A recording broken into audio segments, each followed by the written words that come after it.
All right. Wholesale Hotline number 24, the pre-show. Hey, everybody. It is Brent Daniels, Mr. TTP. I'm excited to jump on here and introduce Robert here with Batch Leads. He's going to jump on and start live texting through batchleads.io. That's what my company uses. That's what Jamil's company uses. That's what Pace's company uses. It is the top of the heap 100% when it comes to text blasting.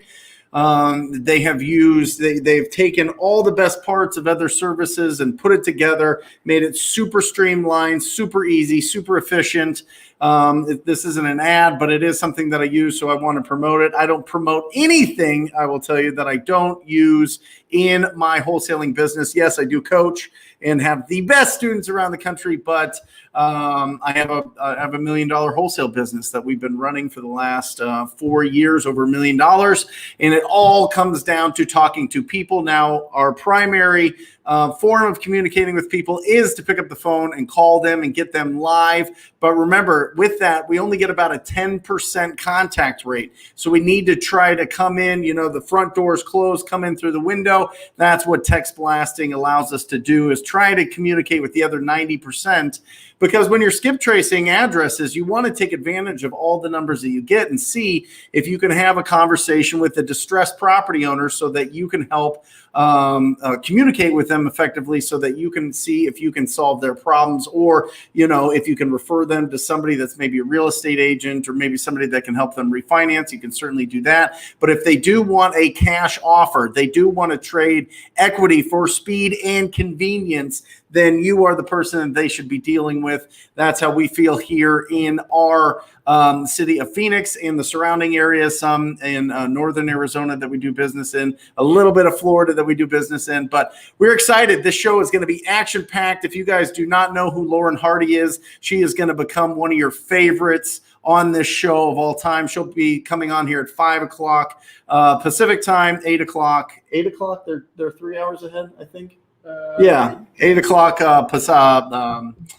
Eastern time. And so it's going to be absolutely phenomenal. So you can see Robert is chomping at the bit to jump on here. He's going to get in here and he's going to get logged in as I'm talking here. You want to put in the login there while you're doing it, introduce yourself, and then we'll share the screen. We got all the glitches out of it from last time, so we should be able to rock and roll really easily. This is a list that we had pulled a few weeks ago, almost 6 weeks ago, for the Houston market, and we're excited to keep going after some properties and getting some leads in that market and sending that over to the TTP family members. So go ahead. Okay, give me a second, guys. Let me just log in here. My name is Robert. I work here with Batch Leads, and I will be answering your guys' questions. Give me a second here. That is the longest password of all time. Oh, I got to click on that. Okay, and log in. Now let's go to StreamYard here. Make sure it's sharing Let's go to share screen. Let's get that, share it, and rock and roll. Oh, there we go. Who's this guy? There we go. Perfect. So let me know if you guys can see the screen here. I think you just got to go to it, and it'll get clearer for them. Perfect. Okay, cool. So thank you. So I actually saw Alex's question there while Brent was talking. I think he mentioned, let me scroll up. Alec mentioned, where is it? Let me scroll up. It's very important because I want to address this. Where is it? Okay, here we go. Let me show it. So Alex said the opt-out that is automatically that batch added to the text makes it seem way more scammy. So we've had a lot of users actually say something about the end opt-out messages where it's like reply stop to get out of this list or whatever. The alternative for that, if you guys do not want those opt-out messages at the end, you guys can use Twilio. And not to get too much into it, but Twilio is a service to where you can purchase the phone numbers from, and then you can use that platform to negotiate your different texting prices. So that's another thing that we offer within the Batch Leads platform, so you can negotiate your prices with another third-party service for your phone number costs and for your texting costs. But let me go back into the. Why do you have the opt-out? The opt-out, yeah, and What's Alec, the purpose of the opt-out is really when you guys are purchasing the numbers from the vendors, it is pretty much them just having extra security to where, when you're sending out these texts, they're not going to be flagged for spam. And when you're saying, hey, please reply opt out, or please reply yes, or please reply stop, or whatever it's saying at the end, the reason for that is just to help you guys, because it makes your delivery rate higher and your response rate higher. And it just adds extra blanket of security when you're purchasing these phone numbers. So and just so everybody knows, the way that I'm understanding this is it is the providers of the phone numbers that you're constantly changing that's requiring the opt-out button. Yep. That's exactly right. Got it. So that's so that they can deliver it, and you're not just sending out text to people that. Exactly, and it's not us that wanted to intentionally just add those at the end of your messages. It's from the carriers where you're purchasing your phone numbers from, and that's why I suggested Twilio. So if you guys wanted to not have those end spam like, hey, please reply stop to opt out or whatever, then you can use Twilio. And then we do have training on that and different things that you can learn just to help you use Twilio. If they want to use their own phone number. Correct. Yep. And if you guys wanted to negotiate your texting prices as well, straight from Twilio. Okay, so let me go into the Batch Lead system here, and let me actually run a campaign here. So you can see here, I know we've briefly ran over this campaign before. This is the Wholesale Hotline campaign. So we're going to click resume. And you can see here, look, so even this one, this doesn't have the end messages. And this was just because it was purchased from a different vendor for the phone numbers. So you can see here, hello, Esmeralda, wanted to know if you have thought about getting rid of, and then 730 Clover Street. So what he was talking about, let's just see if it actually shows up.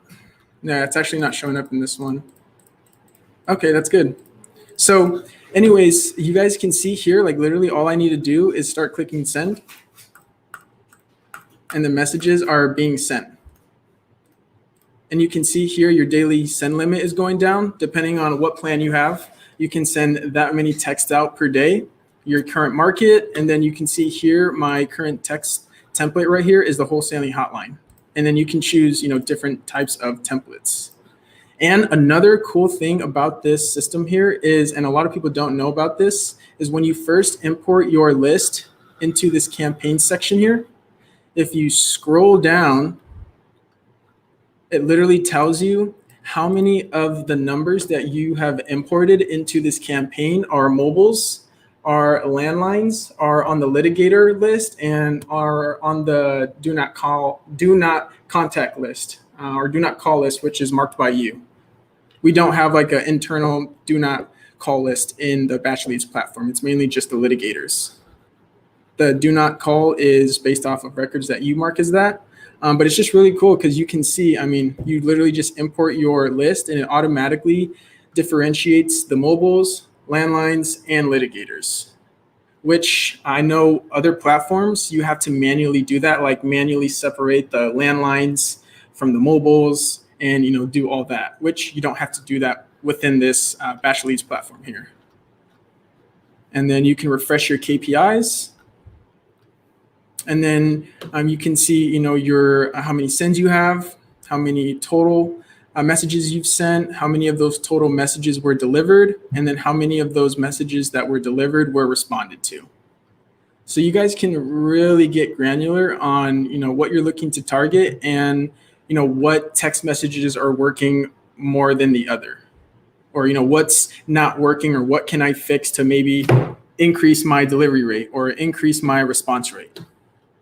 And also too, for all you number nerds, a good ratio to keep in mind, or a good percentage to always have when you're texting for your delivery rate and your response rate. Delivery rate is ideally, you would want to have an 85% or higher delivery rate, and your response rate is anywhere from 20 to 30%. So yeah, those are the percentage numbers when you're texting, and the KPIs that you can go off. of to where if you're sending out text and you're seeing 85% delivery rate and 20 to 30% response rate, I mean, you should be having some solid conversations for sure, or at least converting some of those warm leads to hot leads, and hot leads to closing a deal, or just closing the deal ASAP. Okay, yeah. If I wanted, TTP has a code, right? For what? For the batch lead system. Yeah. Yeah. So Mario, yeah. If you wanted to sign up today, is there a good discount code I can use? TTP. Yeah. Yeah. So you'll want to use TTP. Oh, no, you know what? Squad. Squad. Yeah, squad. Use squad. Yep. All caps. Mm-hmm. Hey, you're awesome, Edwin. Thank you for joining, man. Okay, so let's see here. Let me answer a couple of questions. Okay, let's see. He said, will batch leads let us schedule text out? Will batch leads let us schedule texts to go out soon?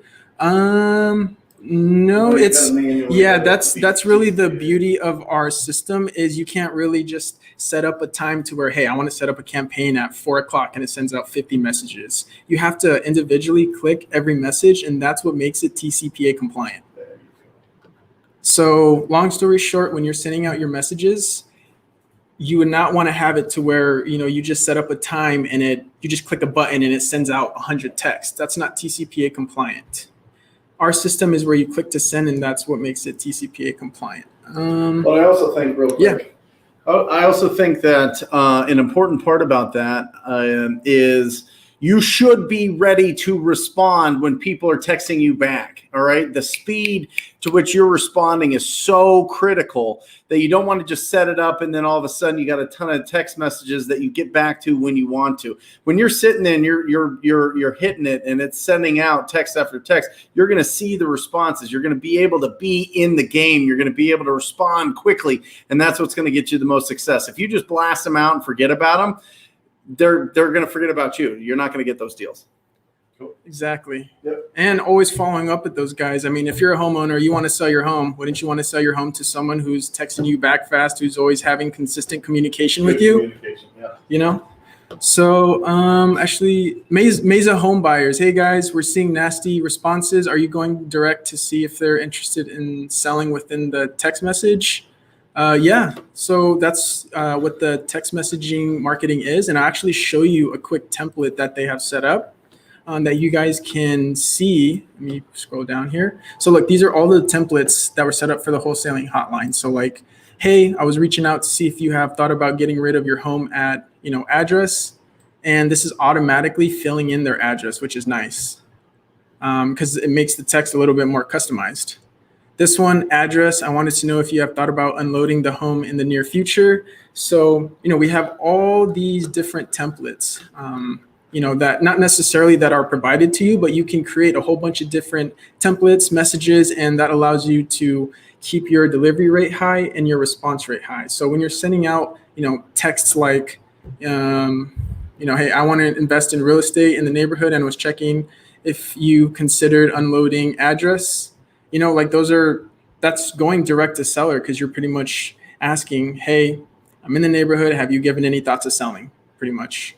And then from there, you can judge how, depending on how you're disqualifying or qualifying, whether they're a warm lead or a hot lead or not really a lead or, whatever the case may be. But I'm just showing you guys these templates because these are just good, different beginner text messages that you can use just to help you guys out, because there are ways to send out text messages that aren't using those spam keywords. And I do get a lot of questions about that. So yeah, you can have up to 10 different messages in each template. And every time you're clicking send, it's switching your message.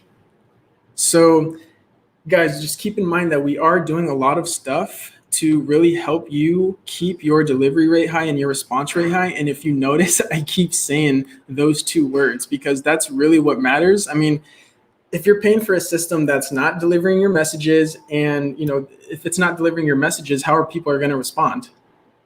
So that's why I really focus on those two things, is the delivery rate and the response rate. Because if you have those two things, you should definitely be TTPing or getting some hot leads or some qualified leads from those. Let me answer a couple of the comments here. Yeah, yeah, no, I hear you, man. So yeah, this I'm not sure what his name is, Facebook user, but it says, yeah, if I can click once and send out 100, I'd rather do that than clicking 100 times. Yeah, no, 100%. I mean, I think anyone would, just for time management and just making everything easier. But again, that's just not TCPA compliant. And we really want to make sure your guys' messages are being delivered and responded to, which is why we have it, where you're clicking every single time, because that's what makes it TCPA compliant. Oh, wow. Nice. Okay. So 92 delivery rate and 28 response rate is typical for me. I mean, that's solid, man. That's really, those are good numbers that, you'd want to be looking at, and just continue doing what you're doing. If you're having a 92% delivery rate and 28% response rate, those both numbers are at the higher end of what I said earlier. So that's awesome. Oh, let's see here, before I answer that next question here, let me go back to the Batch Leads platform, and let me show you guys how you can actually start responding to these texts, because it's super easy. And also too, why did it just log me out? Okay, give me a second, guys. Here, sorry, it just logged me out for no reason. They probably logged in. Okay, and this password isn't the smallest. Home Smart. Give me a second here, guys. Please ask any questions that you guys have.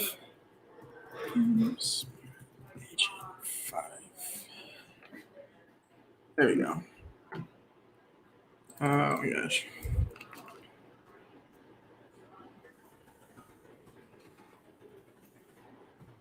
Home Smart Agent 5. The only company I use is call motivated sellers.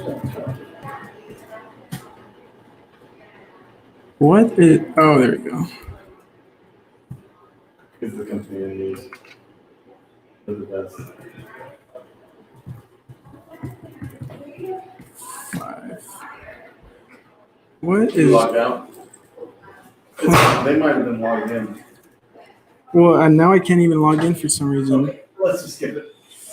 Home there something you were Smart showing? Agent 5. Yeah, I was. That sucks. I'm not sure what happened. Well, yeah, that's weird. Well, I know actually on the last podcast that I was on, I gave out my phone number. I have a little bit of regrets about that, but no worries. I appreciate everyone reaching out to me. If you guys have any questions, please feel free to reach out to me. Again, my number is 602-560-9243. Yeah, I know I'm going to get blown up, but yeah, I want to make sure you guys are taken care of, and just let me know if you guys have any questions at all. And if I don't answer, leave me a text or leave me a voicemail, and I'll get back to you. Awesome. Good. I think that sucks. Yeah. Okay, let me see this. Let me answer some. Brent, if you are one person, how do you handle text responses while you're on the phone calling at the same time? I don't recommend you do it at the same time. Now, some people work that way. Like the best cold caller in the country is Luke Rottful. Luke plays Madden live every single day for 3 hours and makes calls, right? He has $1 million business just doing that. He's phenomenal. And he's been doing it for since 2014. So he's been doing it for 6 years. I mean, he's absolutely incredible. So if you can do that, I have some TTP family members that they'll do it watching sports. They'll make their calls. They tape the games and they watch sports while they do it. It just something about that. It never worked for me. I would kind of just draw and doodle, but there's no way that I could be focused on the calls and sending texts at the same time. So really, Rhonda, it just depends on how your brain works, or anybody else that's watching this, how your brain works. If you're able to make calls and text at the same time, that's phenomenal. Go for it. But it just didn't work for me. I know some of the dialers actually will send some text if you don't get a hold of some people. I think Call Tools does that. It didn't really work out well for us, but it's worked out really well for other people that have been able to do that. So it just depends. I don't suggest it, but there you go. What are the two things again? Was there two things that you mentioned? I mentioned the delivery rate and your response rate. Delivery rate and response rate. Things that you really want to focus on when you're sending out those texts, because you want to give your number one more time, by the way? Yeah. So it's 602-560-9243. And I'm only laughing because I know I'm going to get blown up. That's what happened last time, but it's okay. So let me know if you guys have any questions. And if I don't answer, leave me a text and I'll make sure you guys are taken care of. Awesome. Cool. Awesome. Hope to talk to you guys soon. These guys do you guys, Pace and Jamil, I can see you guys. Can you not be added or are you just waiting? Oh, Yo, bro, what up? Thank you, Robert. Yeah, we're getting started a little early. I just, we're about 10 minutes till. Robert got locked out of batch leads, but he was answering a lot of really good questions, which is, if you've noticed, they have the press this link to opt out from the text messages now. That is coming from the actual phone number providers, and batch leads has some options to get past that. But that's with Twilio, and then they have some training on their website as well. So they can help you out with that. If you don't want to add that to it, it does feel like it's a little bit mass marketing, and probably doesn't seem like it's coming from a neighbor. So that's definitely something that you'll want to test, right? In all of these things with lead generation, we're testing one thing against another, one list against that list, one script versus this script, always testing, and let the numbers make the decisions. Don't just make your assumptions, or if you think that something's brilliant that you came up with script wise, test it against something else. Maybe it is, but maybe it isn't. So definitely let the testing go. We've got great people already on here. It's exciting. This is Wholesale Hotline 24. Can you guys believe it? Oh my God, 24. I remember one.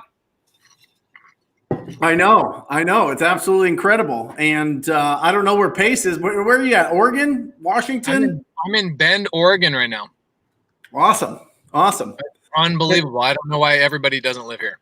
What is your background there? Where are you at? Are you hiding somewhere in like a library? No, I'm at a co-working space right on the river. There's this really cool co-working place because I just haven't had reliable internet this whole road trip, So Sure. I jumped in here and they got me in like a soundproof booth, which is super cool. Awesome. When you're out there driving that much, Pace, I know that you've got the family and everything, so it's kind of tough to know, but is there anything that you're listening to, an audiobook, a podcast, music, like what goes on in your brain as you're driving? Because you're go all the time, or is Laura driving and you're texting and calling and doing all that? How does that work? That's a great question. I would never let Laura drive that rig while we got kids in the car, So like yesterday, we drove 8 hours. We drove from Reno, Nevada. I have a student that owns a Chick-fil-A in Reno, Nevada. So I went and hung out at his Chick-fil-A all day Saturday and just worked. And then we drove all day Sunday up to Bend, Oregon, where I currently am right now. And the entire time I was basically listening to audiobooks that Brent Daniels has suggested to me. So The Road Less Stupid is a book that I've probably listened to 3 times, and yesterday was the 3rd time I listened to it. And it's crazy like how good that book is. I pick up something new every time I reread it or I listen to it, and just start planning and plotting my businesses and all that kind of stuff. And then I'm on the phone with my partners like, hey, what about this? And we got to do this. And then, the challenge I have to do is I have to remember to work on one thing at a time instead of 15 things at a time. Love it. Pace, Laura just texted me and she said, let Pace know I'm on my way to Portland. I'll see you in 2 days. She's having a blast, dude. It's been good. I had a call with Cody and he was like, man, it's amazing how you're getting still 14 hours worth of work done every single day while you're on the road. And I go, I didn't leave on vacation. I left to work. And I was on Lauren Hardy's podcast a couple of days ago talking all about virtual wholesaling and doing virtual deals, which is the whole premise of today's show.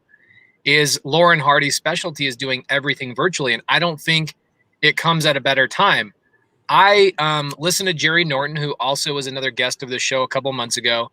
He was on Steve Trang's show a year ago, and he was talking about how the best thing he ever did was to go on an RV trip for a year with his family, because it forced him to see all the holes and issues in his business and allow everybody else to level up.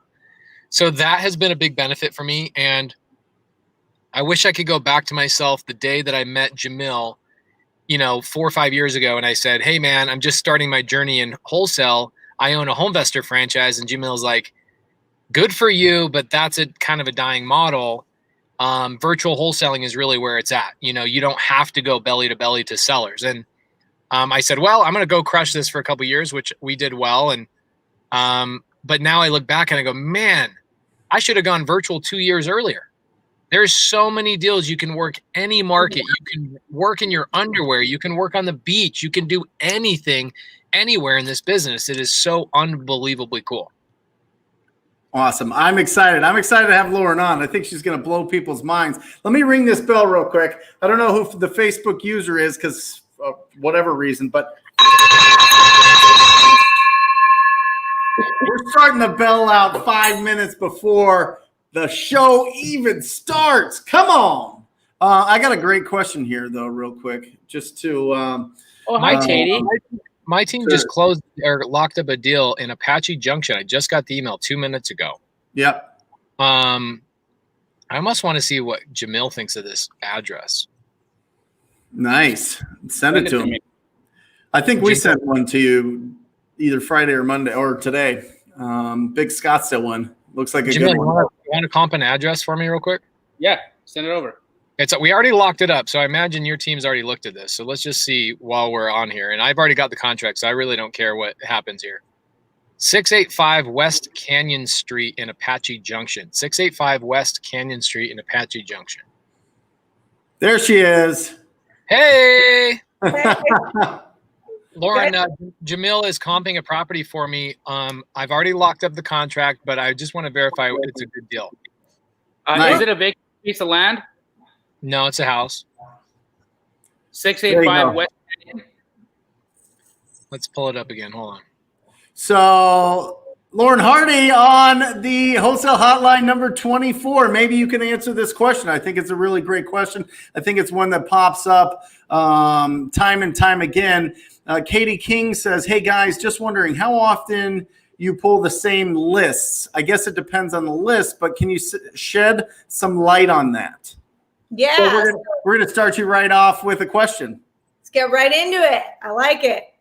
So I'm pretty systematized with when I pull lists. I pull them quarterly, and I pull the same 3 lists, and I just do it every quarter. I re-pull the same list. So my favorite thing is text message blasting right now. So for my text, I'm kind of talking about specifically for my text message blasting campaign. I will Q1 pull a vacant list, and then I like a tax delinquent absentee list, and then I like a big absentee list. And if I can go through all of those lists, if I text, because texting is a beast, you could blast through lists very quickly. If I get all the way to the end and we're still in Q1, I will then pull, I call it the universe list. Now we're at everybody in the universe, which is an owner occupant list. But it's only targeted to the zip codes that I have my highest assignment fees. And it's only like houses that I know if I got under contract, like I get a little bit more specific with my filters, because when you do owner occupant, like you could pull like 100,000 houses and, they might not be great deals for you. So when we get there, and then if we're at the end of the quarter, we're now the next quarter, I will re-pull, start at the top, vacant, tax delinquent, absentee, and I retext them. I just change my name. Hey, Lauren, you're in the Oklahoma City market. What's your population? In the metro, it's 1 million. Yeah. Awesome. You're pulling quarterly is what you're saying. Mm-hmm. And you text and you continue to text it. Now, at what point do you put the list away, or do you always continue to, like, if you've not reached somebody, do you always continue to text them, or every quarter do you refresh the list? I literally just pull the new list and put it back in, and I just change the name, and our phone numbers get switched out, so we're like a new person. Got it. So you're pulling the same list quarterly, and then anybody that you haven't dealt with, you're changing the name, changing the numbers, and starting over scratch. Starting over like a brand new campaign. Love it. Yeah. Awesome. But you know what? I'm in 2 big markets like that, so it takes me the whole quarter usually to get through both of them. And how big of a list are you pulling every quarter? They're big. So vacants are usually around like 1,000. The tax delinquent can be anywhere from like 2,500 to like 4,000. Absentees could be like 12,000. And then if I blasted through all those, then I'll do like an owner occupant one. But I get specific with the zip codes. So then that'll be like another like 10,000-ish. Usually I'm at the end of the quarter and then I refresh. So you're pulling about 30,000 records a quarter. Yeah, lots. Yep. Awesome. Real quick, let's take a bell break, please, while we open up the show right here at 5 o'clock for Murad.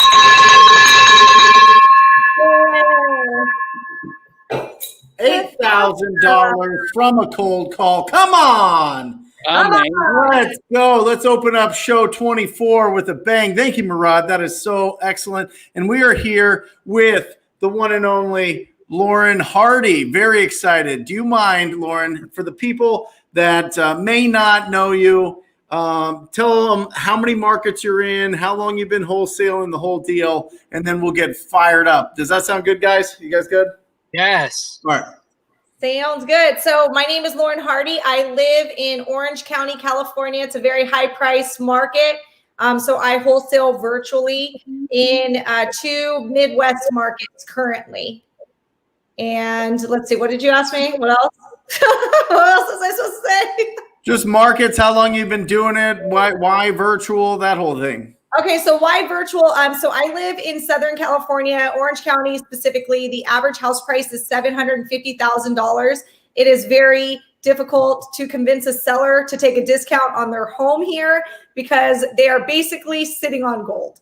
So I was forced to, look out of state.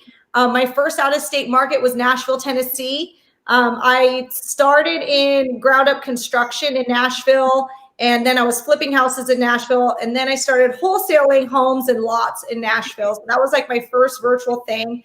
So that was in the South, and then I wanted to try a more balanced rental market. I was just kind of trying and experimenting with different things to see sort of what I liked better. And I just like the Midwestern markets better. They're a little bit more balanced. The average house price in my area is $180,000. They have you get a really good rental return. Most of my end buyers are landlord buyers. So I like wholesaling homes like that. It makes it easier when you're virtual. So I like doing that versus flipping houses virtually, because flipping houses virtually is kind of hard. So yeah, I've been doing this for 8 years. I'm a single mom. I've got 2 girls. I am a coach with Wholesaling Inc. now with Brett. It's awesome. And yeah, I've gotten to know, Pace and Jamil in the recent several months, and it's been awesome. So I'm super excited to be on this wholesaling hotline finally. So, awesome. Glad to have you. Yeah, absolutely. Actually, I feel like we've seen a lot of you in the last week, Lauren, because I was on your podcast in the beginning of the week, and then I watched you and Peter. Yeah, it's awesome. I love to see what you're doing. You've got a lot of fans. There is, disproportionately in this business, it's pretty male dominated, right? And I can tell that from just the people who follow me on Instagram and Facebook, looking at the demographics, people I talk to, the people in my coaching program, and it is amazing to see not only, like the most badass woman, but like a single mom badass woman doing this, juggling a family, juggling all those responsibilities, running a very successful wholesaling business, and then having the time to come out and coach people and help them train how to do virtual wholesaling as well. So I think, as somebody else had written there, that their wife is in love with you, and they're a big fan. I think that there's a lot of people that resonate with you, Lauren, and I'm super happy to have you on here, and welcome. Yeah, no, I'm glad. I'm glad to be here, and I know it sounds like a lot, like, oh, I'm a single mom and I do this and this and that and that. But to be quite honest, like, I think that if I had a full-time corporate job, it would be harder. I actually think a full-time corporate job and being a single mom would have been way more difficult than, what I'm doing now. I have so much time freedom thanks to this industry. So, I think that, definitely if I can do it, anybody else can.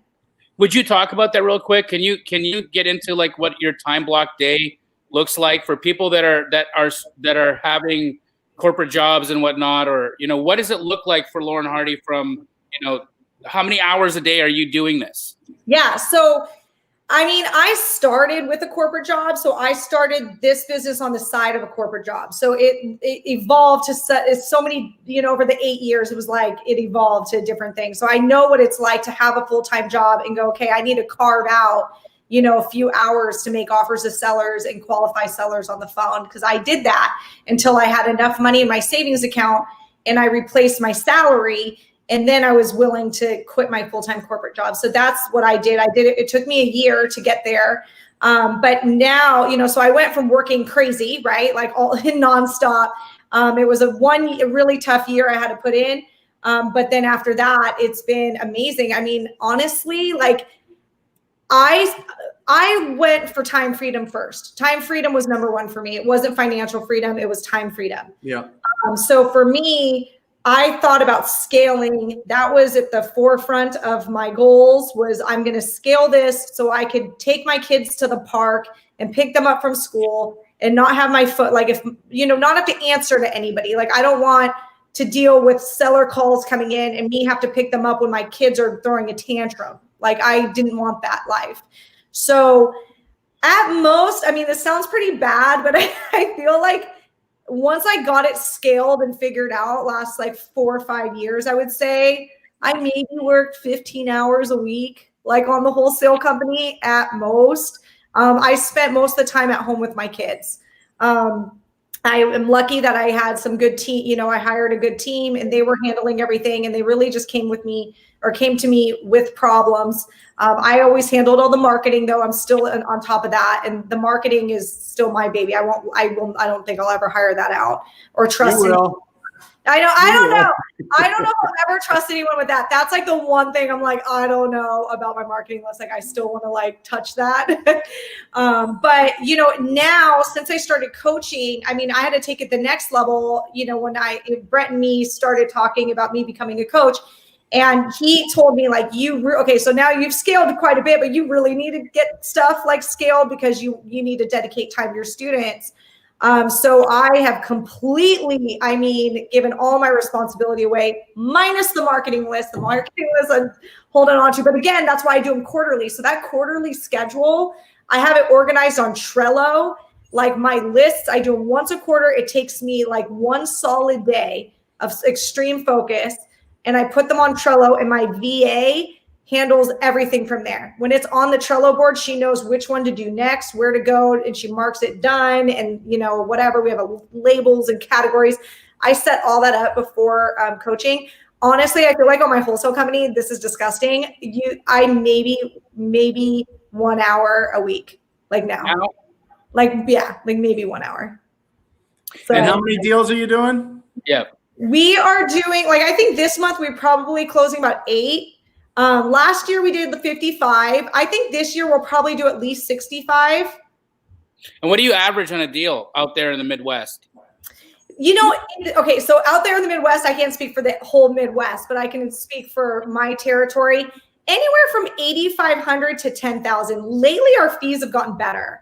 So sometimes it's 10. In the wintertime, it was about 8,500. Lately with COVID, sellers have been a little bit more negotiable. Sure. Which is kind of nice. I don't know if you found that, but we found that sellers have been a little bit more negotiable. So right now about 10. So unreal. Yeah. Do you guys think it has anything to do with lack of inventory, buyers paying a little bit more money? Jamil, what do you think? Well, I think it's market specific, honestly, Pace, right? There are areas in the country that have been hit harder economically just based off of the number of service workers that they have there and what the industries are. And so I believe that what Lauren's experiencing right now is she is working in markets that are mainly, service type industry, right? And so what ends up happening is because it's a landlord-based buyer that she's dealing with, she's always going to have a buyer ready. And she's going to have a seller that's itching to do business with her. And so I think it's a fantastic move for what we're experiencing right here in Phoenix. I mean, it's crazy town, right? We basically have one of the hottest periods in real estate that I've ever seen. If it's not as hot as the pre-recession, it's very close to that level of activity. And I think and for everybody that's like, oh, the sky is falling and it's going to get crazy. Remember that interest rates were 6% at that when the market was this hot in 2006. And so if you're going to say that history repeats itself, then it does quite often, but the conditions have to be the same, and we're not in the same conditions. So I think we're in for a different situation. Love it. I think that it's real important. The thing that I picked out of Lauren's giving us her background was she worked for a year. Yeah. A year. I am telling you, 95% of people won't go consistent for 90 days. That seems like so long. A year, guys. I am telling you, if you stick with it, you will be successful. It's impossible not to. I'm serious. If you're really, really committed and you're having those quality conversations with distressed property owners on a consistent basis, I don't care if it's from marketing, texting, cold calling, mailing, pay-per-click, referrals, whatever it is, you've got all these options out there. If you're consistently doing it, you literally cannot lose. Lauren went through a year with little girls tugging on her arm all the time, going through all sorts of things, and she still pushed through it. You can do it too. There's your real life example. Use it as an inspiration for sure. Yeah, I actually did. I talked to my students. I'm new to having students, so I'm now like learning. I'm observing, right? I'm like, oh, okay, this is a common thing people struggle with. One of the things I realized was when to quit. Like we don't, like as coaches, at least I know when I was taking education, nobody was like, okay, so like, hey, if you do this for this long, like a tangible, quantitative type amount of time, and it's still not working for you, like you should probably quit. Like when do they have permission to quit from me? Because I realized like people quit way too fast. Yeah. Like people are like, oh, I haven't gotten a deal. It's been 60 days. I haven't gotten a deal yet. I've been doing this business for 2 months. And I'm like, yeah, no, that you do not have my permission to quit. Like if it's been 6 months and you still haven't gotten a contract, the first thing I'm going to say is, do you have a mentor? Like, are you a part of a coaching program, or do you have a mentor? The first thing I would say is seek direction, before you quit. Like, don't just quit, especially in a virtual market. I mean, even if you have a ton of experience, virtual markets do take about 6 months to figure out. Yeah. Like I'm not saying you're going to be zero, not doing any deals, but you'll probably trickle along and do deals, and you're maybe right there breaking even with your marketing campaign for 6 months because you kind of don't know what you're doing yet. You don't know the hot markets. You don't understand pricing. Your buyer's list isn't very robust yet. People like don't quit. I mean, 6 months minimum, say you're not going to make any money for 6 months. Like just put that in your head. Love it. Love it. There was a great question that you had popped up there earlier. Hold on right here. Can you get into this, Lauren? Because I think that having a female perspective here, I mean, it's a little bit different, right? Sometimes if you've never made calls before, never really been in sales or cold sales before, sometimes it gets overwhelming. Sometimes that fear that you have right off the bat is really tough. And I know, I mean, we've worked together, you and I, for the last couple of years, and you've built it up, and I mean, go ahead. Why don't you attack this question? I mean, okay, so I have a few different recommendations of how can we make cold calling easier for your fiance. So first of all, I can totally commiserate. I think cold calling is challenging. It's a little embarrassing. You feel awkward. You feel like it like activates the fight or flight in most people. Like it's almost like how public speaking is, for people. It is very intimidating. So I can totally commiserate. The first thing I would say is if cold calling is your option due to your budget, then and she's got to do it. There's no way other than cold calling. Then the best way to do it to get over that is you need to deactivate her fight or flight. She needs to be alone, not around you. Lock herself in a room for however long it takes, 3 days, like where all she does is cold call and get told to like go, I don't want to cuss, but go do something to herself that she couldn't do. like she needs to get yelled at over and over again. She needs to be told no, until literally like her body doesn't get the butterflies anymore. Like that's the best way to get over that, is to just literally hear it over and over and over and over again. It shouldn't take longer than a few days. And if, maybe like 500 phone calls, and after a while, it won't ruffle her feathers so much. Now, if she doesn't want to do that and you have the budget, what I like is text message blasting, which I learned from Brent, which is a TTP method, but it's kind of like it's not the most cold lead. You're first shooting the line out in a text. And then you're really only getting the people on the phone that said yes. So at least you're not going to have as many of the, why are you calling me, type calls. I think that's a little bit less intimidating, less fight or flighty. So if that's an option, maybe look into that. But yeah, I mean, otherwise, the third option I would say is if you have the budget, and this is what I did when I was a TTP student, was I just went straight to hiring. I hired 2 cold callers to do my, I did it for a day, just enough so I understood Mojo Dialer. I knew the numbers. I could tell if they were BSing me. But then I hired 2 guys and just really watched them and made sure they were working and listened to their calls. But at least I wasn't the one that had to make those calls. Yeah, and listen, if you right off the bat, I do not suggest that. Lauren had a lot of experience. She understood what a lead was. She understood what a deal was.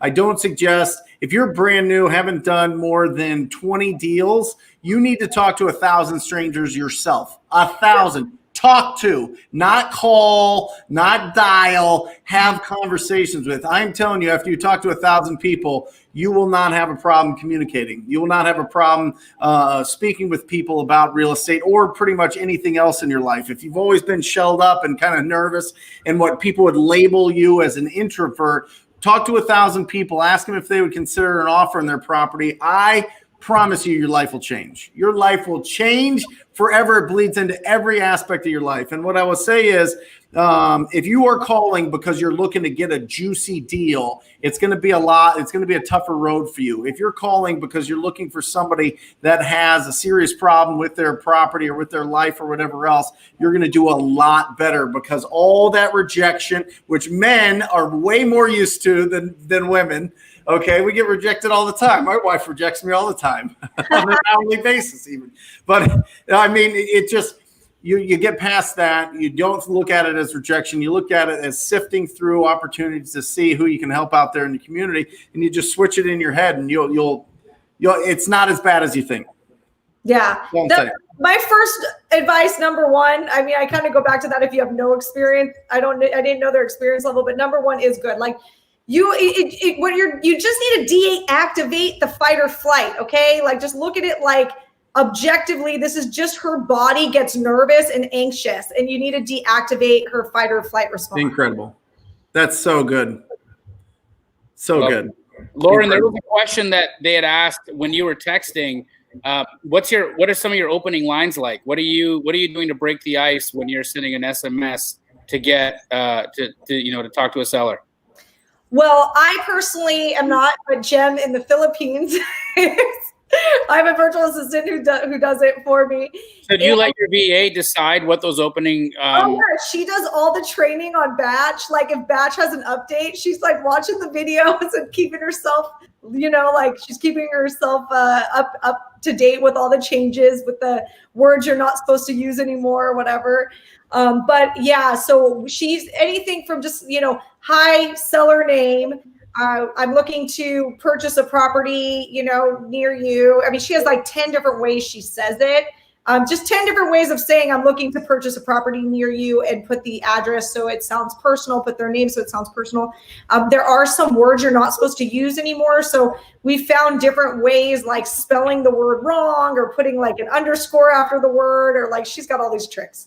In my coaching program, I included like a Excel spreadsheet of all of her like openers, and then her next questions that she switches out. They have, when you text message, they have auto responses. So I laid out her auto responses just to kind of give people, because I get asked this question all the time. So I have that included too.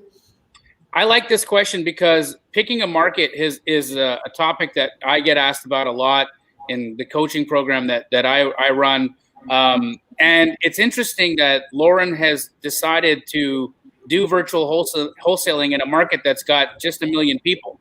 And typically, people that I've talked to, when they're in a market of 1 million people, their eyes are always somewhere else, right? They're always like, I need to go into a bigger market because there's more opportunity in there. And so I'd love to get an understanding from you. We have Mario Ferreira asking how they should pick a virtual market. They live in Canada. Can you describe a little bit about what you train and how you train people to determine what market they should be doing this virtually? So, and Jamil, I'm sure like, because you're with Keegly and you guys are expanding and going into like different markets, it's funny because your rules start out a certain way. Like I had a certain list of parameters. And then as I got to know other people that were super successful in these other types of markets that didn't fit my parameters, I realized that, wait, maybe my parameters can loosen up. Maybe there's actually just a ton of opportunity throughout the United States. And it's not so much. Are you saying that a market not working isn't a product of the market? It might be a limiting belief? It could. Okay. There are markets that are extremely difficult. So I more focus on what to avoid is what I'm saying versus, here is your perfect market. If it has this, like I used to say 1 million population, I'm over that now. Because I know a ton of successful people with 250,000 population markets that are doing to have 1 million a year gross wholesale operations. How do you explain that, right? So my new recommendations after, meeting so many different people that are successful, in all these different types of markets, but there are some key things. House price, average house price. Our entire business, okay, wholesaling is the art of finding discounted properties. What you do with them on the disposition end is your choice. You can sell it to another investor, make money that way. You can fix and flip it, or you rent it, whatever. But the art of finding a discounted property, that is your number one mission. The way to find a discounted property, how do you do that? You have to be able to convince a seller to take a discount on their home. It really just comes down to that. So you have to find an area that it would be ideal, conducive to convincing a seller to take a discount. So when I was in California, the average house prices are $750,000. I would talk to a seller, ring, Mr. Seller, I have an offer for you. We work off percentages. So the percentage in a $750,000 home, say I want it 70 cents on the dollar, that 30% off is pretty sizable, right? Like that's a big discount I have to convince the seller to take. So most of the time I would get chewed out. Like I would get told to do really bad things to myself. So I was like, okay, avoid high price markets. When you're in a high price market, it's going to be difficult to convince the seller to take a discount on their home. It really doesn't even make sense. In fact, it's probably not their best option. And you seem kind of predatory doing it. So avoid high price markets. That's the first piece of advice. Now, what is that? I personally like the under 250,000 price range. Under that. I don't like too cheap though. I like to stay about above 120,000 and below 250. I'll even let you stretch up to 300,000 if you really want, as long as you can kind of get decent rents. I like 1% rent to price markets. I like that, as long as like no worse than 1%. Explain what that means. What's 1% mean? Okay, so the 1% rule is a very common, easy peasy number that forums throw around a lot, and it basically means that the rent would be 1% of the purchase price.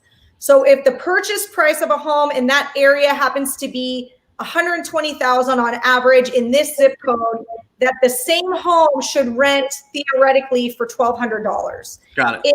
It does, like in California, the 1% rule, that doesn't exist here. So No. like an example of what does not work is, like, I'm in a $750,000 townhouse. It rents for $3,000. That's not 1%. Technically, if it was 1% rule, I should be paying my landlord $700 or $7,500. So no, right? Not a great area. So it's mainly what I realize. It's not so much population. It's really just price. You want areas where the prices are balanced. Just a more balanced market is important. You don't want anything population too small, because you're just going to run out of people to market to, and you're not going to have a lot of buyers. So I'm not telling you to go to like a 2,500 population in the county kind of place. I mean, I like at least 200,000.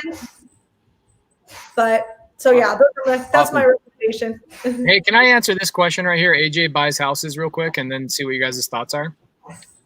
I feel like this is probably in the top 50 questions that you get on a daily basis when you're educating, right? Yep. If not top 20, right? I have a list. I've marketed to it. How often should I market it? Should I throw it away? Should I get another list?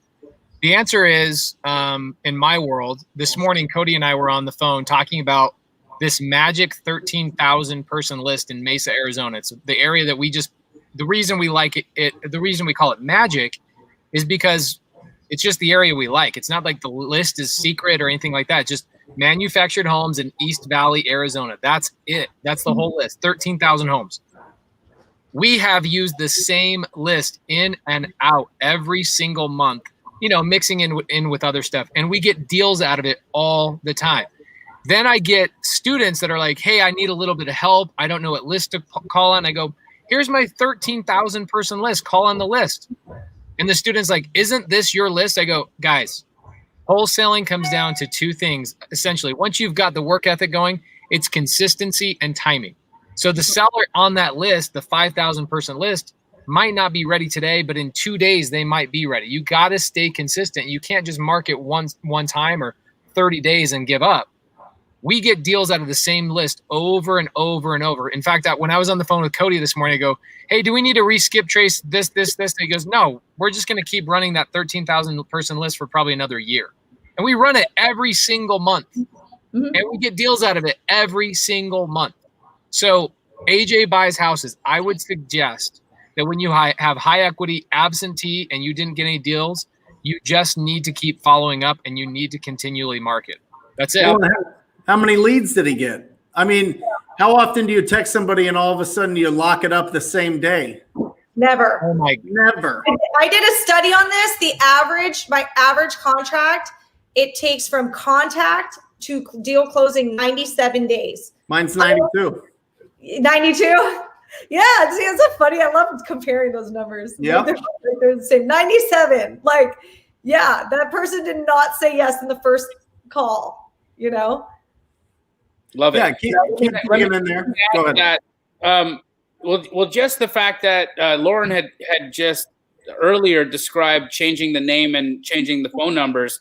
Pace, when you guys are texting the 13,000 magic list, do you change the name and numbers? Because I want AJ to have a technical piece of advice on what they could do to tweak it so that they feel like they're walking out fresh. Would that be the strategy? We change our phone numbers. We probably don't have a phone number longer for our texting and calling. We don't have a phone number longer than 30 days. It's typically 2 weeks. Yeah. And the reason for that is, number one, they see the same number calling, 3 days in a row or 4 days in a row. So we change it up. We call from a different number. It's magic how that happens. It's the same thing when a seller starts ghosting you and then you call them from like a different person's cell phone number and they answer. So you just have to stay consistent. Awesome. But yeah, switching out the phone numbers minimum every 30 days, usually every 2 weeks. That's for us. The phone numbers cost us about $1 per phone number. So it's not incredibly expensive to do it, right? If I'm switching out 20 or 30 phone numbers, it's $20-$30 a month. Love it. Awesome. There was a question up here about assignability, if I can find that. There's so many comments on here, guys. Keep them coming. Can I jump on this? Because I actually want to hear Lauren's on this. Lauren, our process for follow-up. So let's say our VAs put a lead into Podio. My acquisition guys call the seller. I'm going to do 2 scenarios, and I want to kind of hear your thing as well. So scenario 1, we get a hold of the seller, and we filter them either for follow-up or we start negotiating on price. That's basically it. Follow-up, what we tell our sellers is we say, hey, we only have a certain amount of money every single week, and we're only going to allocate it on 2 to 3 houses this week. So if you're not ready to go this week, I'd rather not get into purchase price because prices can change in the next 2 or 3 weeks. Should we just follow back up with you when you're a little bit closer to ready? And we filter them to like a 2 or 3 week follow-up, right? So we're not giving up on them, but we're creating scarcity and urgency on our first call, avoiding the money conversation until they say, hey, I'm ready to go. Yes, if we struck a price today, I would move forward with a contract. If the seller's not interested, we still will follow up with them. We'll follow up with them in 30 days. Now, what happens if I get a VA, puts them into Podio, my team follows up, and the first outreach, we don't get a call or we don't get an answer? We call them every day, Monday or morning and afternoon for 7 days. And then I physically have somebody go and knock on their door. What we do, just FYI, and I did this the other day and I recorded this, by the way. We recorded this, me calling my student sellers. The students go, hey, the seller's ghosting me. I go, have you triple dialed them? And they go, no, I'm calling from my cell phone. I go, yeah, I'm not talking about Mojo Dialer. I'm talking about calling them 3 times from your cell phone. Yeah. And they're like, you're crazy. Watch me do it. So I call the seller 3 times and the seller answers the phone. My students are like, oh my gosh, they actually answered. I'm like, a lot of times they see an unknown number and they think it's somebody like a salesperson, right? Selling them student loan, whatever, right? Yeah. So you call them 2 or 3 times in a row, they're automatically going to go, oh, this is a real person calling me. So our follow-up is we go morning, afternoon until they answer, and we 3-time dial them. If on the 7th day they have not answered, we switch up the phone number and start going and knocking the door directly. That's awesome. So I don't have that hardcore of a process. And I think that, what I've realized over, I've had this conversation with like so many different people, and I come down to just, there's many different ways to skin a cat. And they all work. So for me, we get a lead in, my VA inputs it into our CRM, and it goes into this category like new lead. That new lead has to be contacted within 24 hours. I'm able to monitor my team, and I can see by timestamps that that's been done. If they answer, we go through a typical qualifying call. We don't talk price. I instruct the front end, the lead manager, like the front end face of the company, to just get the seller to like them. I just want to break down walls, break down barriers, just be likable. My first goal is to get the seller to like us, because likely they are talking to other investors. So I want the seller to sort of feel like at a certain point, almost like a loyalty to us. And that way I know, like, when they really like us, and my sales is no pressure. Like, I'm a very no pressure salesperson. It's like, we're easygoing and we know what we're doing. And I show that we're real players. I do in the first front of the call, I have a sheet that's all the deals I did in the area. And it's just like last 6 months transactions. And I send it to them. So they see like, oh, okay, these people are really active. But it's interesting. Like, I don't feel pushy, because we've been told that a lot of our competition can be very pushy. Like, they use these hard sales type tactics and it turns them off. So they appreciate kind of our chill, like no pressure attitude towards our sales. We just show, hey, we're players. Here's our little sheet of all the deals we've done. But tell me more about you. Tell me, and I have a script. In fact, I give away my script for free, my qualifying script. It's the call. It's not like a cold calling call. It's the qualifying call. Like, when a lead comes in, what do I say? And you'll see, like, we're very conversational. We tell them who we are and what we do up front. So there's no like surprises. Like, wait, you're an investor and you're going to turn out and make money? Like, no, we tell you that right up front. And if you have a problem with that and you thought that you just like won the lottery by my call, like, we are not a match. So that's the first thing is they come in, we put them through the qualifying call. From there, everybody gets an offer that wants an offer. I don't have like if they say this price, don't even bother calling them. No, I assume motivation for everybody. Everybody gets an offer. Everybody gets followed up with. Everybody goes through the process. Like my system's just very like linear. Like it's like they come in.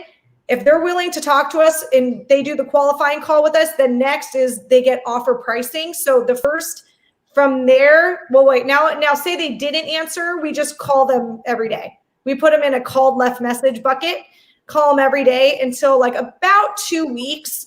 If like they're by 2 weeks, I mean, they're totally ghosts. I put them in a category called follow-up cold.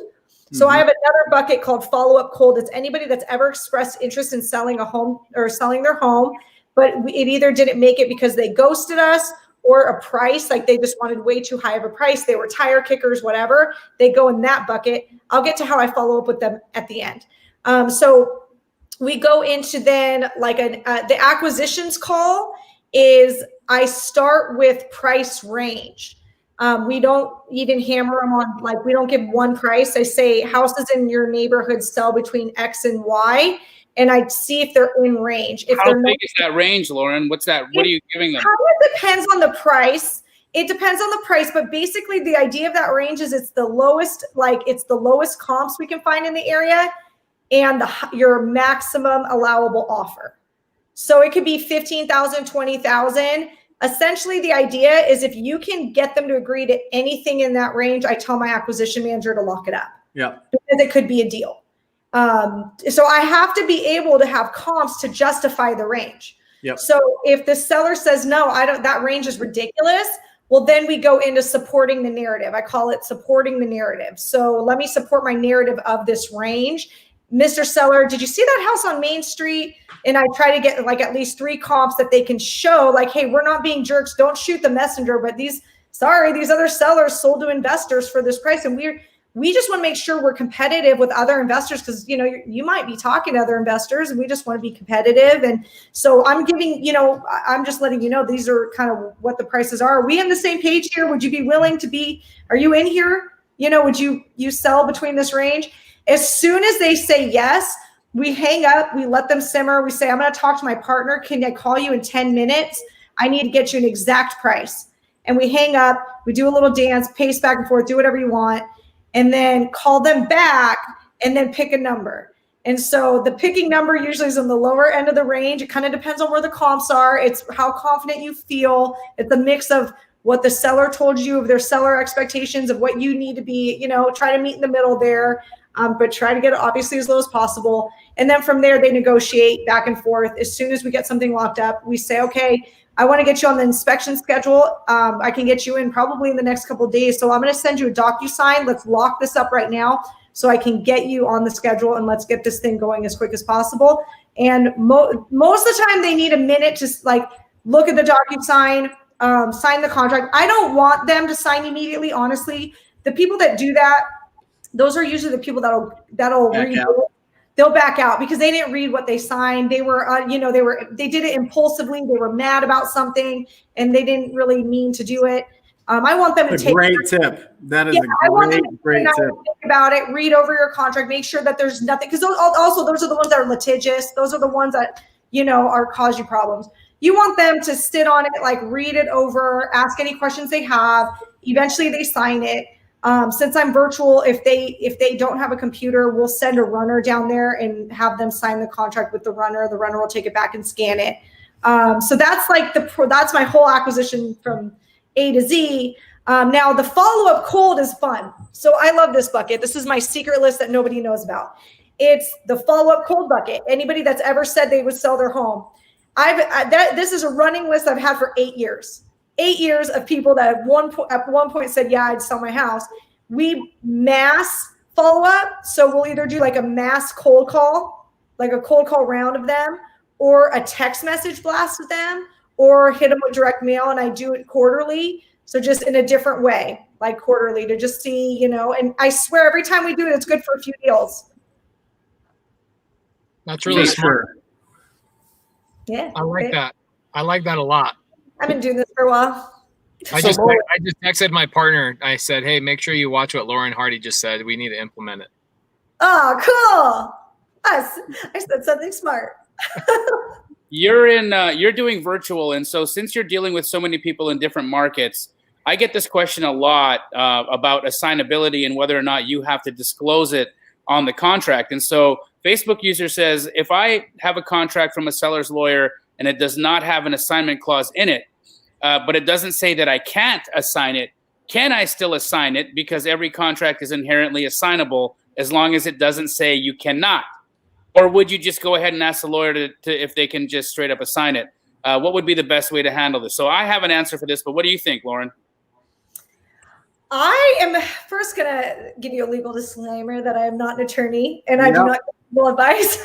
But and so for me personally, all my contracts say, buyer is, or buyer, will be Lauren Hardy and or assigns this. And I say exact vesting to be determined during escrow. So that sentence. So you add that on top after the and or assigns exact vesting to be determined during escrow. So that's what I put in there, and that's your buyer name. That whole sentence. I love that. I love that. If you think about it, like people buy under different LLCs all the time. Like, oh, what LLC am I on? Like, or oh, I'm in a partner. And what I say, if any seller had a question, I say, well, I don't know. I partner with different people, and I'm not sure who the partner is going to be on this one. And I'm not sure what LLC we're going to use. They never ask. This never happens. Like, I even wonder if this question, is it that big of a deal? I wonder if you just literally wrote in with a red and or assigns, exactly, if the attorney would turn it down. He might not. So we never write and or assigns on any of our contracts because contracts are inherently assignable unless otherwise stated in the United States, right? And so we don't do it. Now, again, that's probably not best practice, but I'm just wondering for the user there, what would be the safest way for them to make sure they don't blow their deal? What do you think, Brent? Then contact an attorney in your state and just see, can you just leave it out and don't blow the deal then? I don't know how you blow up the deal. How do you blow up a deal? I've never blown up a deal. When attorneys are involved, especially like in those states, right? And you write and or assigns, then you start attorneys love to open up buckets because it gives them their value and it makes them be able to charge more money and whatnot. And so they may look at that and or assigns and says, ooh, I wonder what this individual is trying to do. Why would they put that in there? Which is why I like Lauren's full sentence there, because she's giving the reason why in the and or assigns. She's saying Lauren Hardy and or assigns exact vesting to be determined during escrow. I think that's brilliant. This is what I would do. I would go, hey, closing attorney, you do a bunch of wholesale deals? Yeah, I do. What do you want me to put for the buyer? Oh, put and or assigns. Okay, we got to put and or assigns on that, Jeremy. All right, yep, got it. That's all you need? Yep, that's all he needs. Okay, we had a great 30-second conversation. Thank you, attorney that does all the wholesale deals in whatever city. That's awesome. Thank you. If the seller is determining or really opting to choose their closing attorney, that could change that though, right?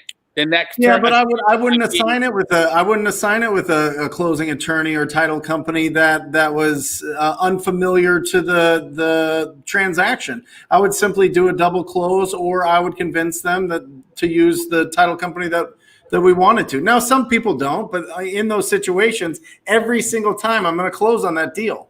I'm going to either do it through double escrow or double close. I'm not going to play around. I'm not going to try to educate. I've tried this before, to educate the escrow officer on what wholesale is. And then you got to talk to their legal counsel and they're like, no, we won't insure. And then, oh, okay, great. Hey, seller, do you mind if we go to my title company? Why? Well, they won't let me assign the deal. What does that mean? Okay, gosh, this is the whole thing we're getting into now. So just close it out. Find a title company that'll do a double close, a double escrow, or get transactional funding, or find a rich relative that'll lend you money for an hour and you pay him $1,000 or whatever. There's always another way. Don't feel like I feel like there's an issue with people starting out about blowing up deals. I had this deal, I blew it up. I had this deal, I made a mistake. I had this deal, I did this. That's part of the process, but also there's so many ways to save a deal. There's so many creative ways. Just ask a question if you can do something different. And most of the time you can. It's all legal. It's all above board. Just find really great people. That's why we put together 4 people on this show. It's about squatting up. Squat up with really great people in your market, and you're going to feel bulletproof. You're going to feel like you have that confidence to not blow up deals. So what I would say, when I heard that, reading that, I'm thinking to myself, blow up a deal. How do you blow up a deal if you're surrounded with guys like this? You know what I mean? If you're surrounded by great people that have seen everything and been around everything and that you can talk to, I'm telling you, people love hungry lions out there. They love the hunger. They love the passion. They will work with you. They will share with you. They will be around in your market. It isn't just Phoenix. It is all over. You see Jamil and Pace running around the country, spreading like pixie dust to everybody. Squat up, squat up, squat up. It's for these exact situations. So you don't feel like you're out there like an island by yourself, feeling insecure, feeling anxious, feeling like you're going to drop the ball at any time. And that $15,000 check just evaporates. Oh, well, I'll find another one. No, close that deal. Mm-hmm. Love it. I'm going to get those questions. Those questions are always really interesting to me because I think the question does not derive from something that they're dealing with. It's curiosity more than anything else, and fear of what if. Mm-hmm. So I just did this YouTube video of me in my hallway talking to like new investors. Some of them my students, some of them not my students. And I was saying, guys, you know what's funny is 80% of the questions I get on Instagram, Facebook, or otherwise are questions way down in the process, way down in the process. When the questions you should be asking me are the beginning process, like how do I generate a lead? How do I talk to a seller? How do I do those things? So my best students are the ones that don't think about anything other than what is my current step? What do I need to work on right now? I'm going to go do it. I'm going to come back. I'm going to do it. I'm going to come back. And it's like what Tom Kroll talks about. It's small wins, right? Like how can you give yourself a small win? So you go achieve something, come back, achieve something, come back.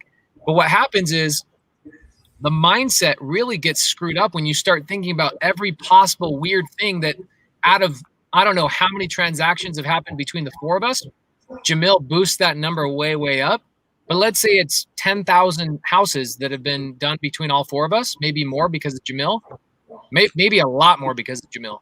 But let's say that's 10,000. I bet you there's 1 time, maybe 2 times that's ever happened out of 10,000 transactions.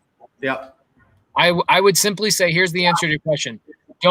Here's the answer to your question. Go create that problem and we will help you fix it. Yep. I want you to create the problem rather than ask a question about a problem that doesn't exist. Yeah.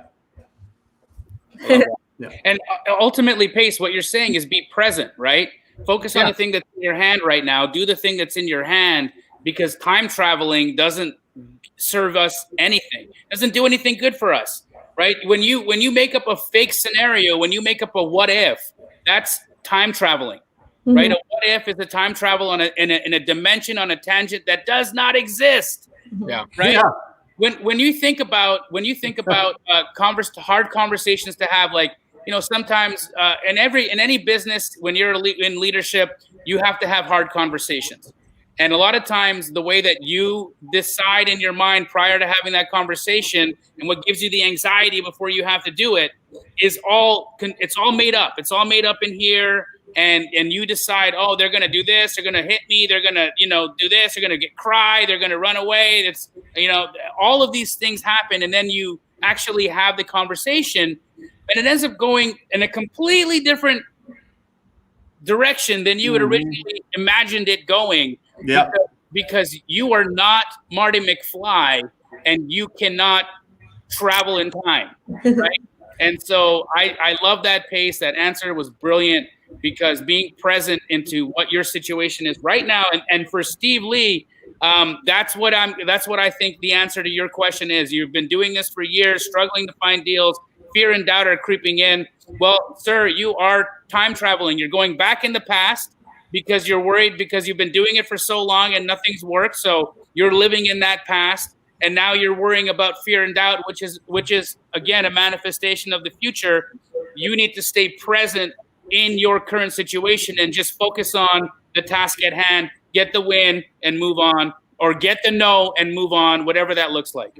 So real quick on that, I'm sure you guys feel the same way. My acquisition team, I've got 4 guys. I've got Tino, Danny, Cameron, and Nick. Okay, between Orlando, Phoenix, and now we're starting to open up Tampa, and then we're going to branch back into Atlanta. And we had about 7-8 days last month where we hadn't got a contract, right? And when you have 4 acquisition guys and you go a week or a little over a week without a contract, what do you think happens to those acquisition guys? Their mindset starts changing, right? So, this is the advantage that Lauren has. It's the advantage that Brent and Jamil have, is they know you have these little windows of lulls. And then what was so funny is I just go, guys, are you serious? Just keep doing the job and keep staying positive. Don't let whether you got a contract today or you didn't get a contract today dictate whether this is a good business. It's a great business. Keep going forward. And then we finish literally the last day of the month. We get 5 contracts on the last day of the month. 5 contracts. Now, we got a good amount more contracts than that, but they went 8 days where they were questioning their lives. And I'm like, guys, don't. But I guess that's the difference. Like Steve Lee or Steve Lay, bro, here's my one piece of advice for you is I would squad up with somebody and somebody else that's doing 1 or 2 deals a month, squad up with them. I'm not saying partner on deals. Just get around their energy, because what happens is when you're around other people that are doing deals, you guys kind of help each other level off the mood swings and level off the questioning yourselves. And that's why it's so fun to hang out with Brent Daniels and Jamil and Lauren and all the people that we get to hang out with, is that everybody goes through little lulls in their business, but being around somebody else that's highly producing or producing in general, it continually keeps your vibe and your mood going because you squatted up with the right people. Yep, 100%. There was a question for Lauren in here about commodities. Right here. I know what they're asking. Can you teach us about your commodities pricing structure? How does that work? I don't even know what that sentence means. Please illuminate. Okay, so she's probably heard this in a video. I price houses the way you would price I price it like a commodity. So a commodity is just something that's bought and sold, like nail polish or a cup of coffee at McDonald's. So the example is I look at houses like, what would someone else be willing to pay for this? I don't care what the ARV minus the repair is, minus 70%. Okay, I don't care. I don't. Oh, Claudio's talking about the podcast that me, you, and Jamil did. I got so many questions about us talking about the ARV. Is that what he's talking about? Yeah. Yeah, I mean, it's me. Okay, so maybe this is controversial, but I'm just gonna say it. I do not like the 70% minus repair rule. It is a rule that has almost put me out of business. Oh, yeah. I tell people that all the time. That MAO formula is garbage. It's garbage. It is. I cuss a lot, and I've been like, it's that. It's dog. It's bullshit. It's dog shit. Yeah, it is. It is. Yeah. I'm like, am I allowed to say dog shit on this? It's 100%. We speak French. Okay, cool. So yeah, the 70% rule has put a lot of aspiring wholesalers and flippers out of business. And it almost did it to me 8 years ago. Yep. I don't know who made this rule go viral, but someone did. Yep. And it's a huge disservice. I wish in the beginning somebody would have just said, look at it like think about how McDonald's prices a cup of coffee. McDonald's has lots of money, and they have spent lots of money in research on what is the perfect price for this cup of coffee. Now they looked at Starbucks, the high-end coffee. They have to be a little bit lower than that, but they're not super low end. They're not like a quarter at church kind of coffee. Right. So they've put time and thought of what is the perfect price that a buyer would be willing to pay for this coffee. No more, no less. So look at houses that way. The easiest way to price out a home when you have a wholesale deal is to at least categorize it in your head based on what the seller is saying is it excellent condition, like the seller literally just remodeled it, like replaced the cabinets, like full kitchen remodel, excellent condition. Like tell that seller to list the house on the market. Yeah, if they say the word granite or quartz countertops, right, just move on. move on. Just hang up the phone, move on. You're not the seller's best option. But is it like, it's a tenant occupied home and they haven't remodeled it, but nothing's broken. It's livable. You would say, okay, it's a good condition. Get an idea of what that looks in your head. Like ask the seller some questions. You should kind of know your area of what the homes look like. Like, oh, it's a brick house and it's the original cabinets. It was built in the 70s. Put that in your brain, what that looks like. And then go on Zillow. It's free. Or you can, if you have PropStream, go on PropStream and look at what the cash, like if you have PropStream, you can actually look up cash sales and you can see what all the investors were buying those same exact homes for in that area. Zero in on the area and just look at cash sales. Boom, boom, boom, boom, boom. You'll notice a trend. You'll notice it's like, yeah, they're all between, that's interesting. They're all between $75,000 and $85,000. Like you'll see that right there. So where do you think my price range is to the seller? I stretch it a little bit and say $70,000 to $85,000. Like right. That's where I want the seller. That's my striking range. So, you need to look at it like that. The way to do it with Zillow, the way I love with Zillow is you zero in on the neighborhood. Make sure you kind of put some parameters. So at least your like square footage is kind of similar. Like if it's a 1,400 square foot house, do like 1,200 square feet to like 1,600 square feet. So you kind of get similar size homes in the area. And then there's this button on the right where you can organize them lowest to highest. And so then you have the lowest prices right there. And that's your range. Start looking at the low priced homes that chances are those are investor purchases. So that's how I price out homes. It takes me a minute. Like we literally take like a minute to analyze homes. You know what took me forever to realize, guys, is looking at those sales, right? That's the original purchase price. That's not even what it's sold to a wholesaler at. Right? You don't know if it was $15,000, $20,000, $30,000 higher, right? So you're looking at some of them and you say, okay, wait a second. What I like doing, same thing, Lauren. I totally agree with everything that you said. I think the ARV times 70 minus fix-up cost, you try to do that in any market right now, you're going to get beaten like a drum. Yeah. You're going to get beaten like a drum. Somebody's going to come in and outbid you on every single deal, and you're going to be out of business. I'm telling you, I tell that all the time. So, but the interesting thing that I like looking at the cash purchases is I want to look into, are those people doing the repairs themselves or did they wholesale it? There's a little bit of characteristic there because a lot of times if they're listing it and they're the same owner, the listing agent's the same owner as the LLC, you're like, okay, this is a cash buyer. One, I should add them to my cash buyer database, but two, they probably spent more. These cheaper ones that I see at 75 and not 85, that's probably a wholesaler that sold it off to somebody else. You can dig in a little bit, but that's what a seller accepted in that neighborhood, in that area, and you can make some assumptions on how much the wholesalers are making per deal, and that helps you know what you can sell that deal for. Yeah, that's exactly the sentence you said. That is what a seller accepted in that area. That's all I care about is what a seller. I just want to say to John, landlord, that, hey, John, did you know that Bob down the street accepted $85,000 for his home? And then so did Suzanne over there. And so did Jack. And then it's like, well, then why aren't you accepting 85, Bob? You look like Bob. Come on, Bob. You look like a jerk. By the way, guys, I think we hit 408 people to see Lauren today. 408 people live.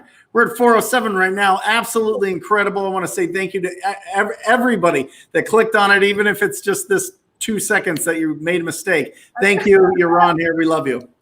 And while you guys are thanking Laurel mentally, do it also by going and following her on Instagram. Her Instagram handle is @thismomflips. It's going to be in the comments, guys. @thismomflips. Support her. Take a picture of you watching this right now, please. Share it in your stories. And you know what? If you are a husband, introduce your wife to her. Right? If you are a lady, an entrepreneur watching this, this is somebody that you definitely want to continue watching more and more of because she's fantastic. You absolutely are an inspiration, Lauren. Hey, can I make a suggestion, Lauren? We've had like 3 or 4 people ask about your script. Yeah. Would you be willing to give people your script if they tagged you on Instagram and you could just DM them the link to your script or something like that? How about this? So you can actually get my script for free on my website. Wait. We want them to come to your Instagram, Lauren. So I'll make something an offering because I can't give something that's already for free. It already is there. So if you want my free script, just go to thismonthflips.com, opt in. It should automatically get sent to you. Check your spam because these little things are weird. Okay. So that's my free qualifying script. If you guys want, if whoever's watching, slide into my DMs. If you guys just have a random question you want me to answer, I'll spend the rest of the night answering questions. Awesome. I guess we found out who the 70% rule was from. All right. Well, kind of old school. All right. And guys, I mean, look, Keegley buys at 70% of ARV in Phoenix, period. Not minus my fee, minus this, minus that. Like that's just trash talk, right? You can't, and if I was in LA, I'm buying at 80%, not minus. I'm just at 80% of ARV. LA, you're like 95%. Yeah. But you know what? I gotta say, I want to challenge your limiting belief, Lauren, because we do business in LA, and people will sell for discounts in LA. But again, I think it always has to. How many times did you say you changed your parameters based off of people you knew who were crushing it, and your rule disappeared, right? Yeah. Exactly. It's like that rule was just an idea that you made in your head, which made it real. And if you can take that idea out of your head, it's not real anymore, and you can move into a different territory of thinking. And I would love to tell you that you can very well do a lot of deals in Orange County if you wanted to. Yeah, I don't want to. Hey guys, just to touch base on the MAO. One thing that everybody's missing, and some of them are my students, like over there, like kind of correcting everybody. I just bought a deal in Vegas at 100% of ARV. I didn't pay for anything. The seller basically handed the property over to me. I took their mortgage over. I paid for closing costs. I own the house. Yeah. I will pay 100% of retail on a house subject to or seller finance all day long. So as long as you get terms, you can pay just about any price. You can pay 200%. You're right. In a lot of situations, you can pay 110, 120%. I've never paid 200%, but Brent has a really good point. You can get sellers that will sell to you on 0% seller financing that you can pay over retail and make more money wholesaling that contract than any wholesaler could have done buying at 70% ARV. So don't let that rule trip you up. It's 100%. Okay, great. I understand where it came from. It's 30, 40 years old. Totally get it. But the reality is the new way things are done. Right. You're gonna miss out on a lot of deals. And when I first jumped into wholesaling, I was taught 70% minus ARV, and I was constantly getting beat out, and I was wondering what was going on. Yeah.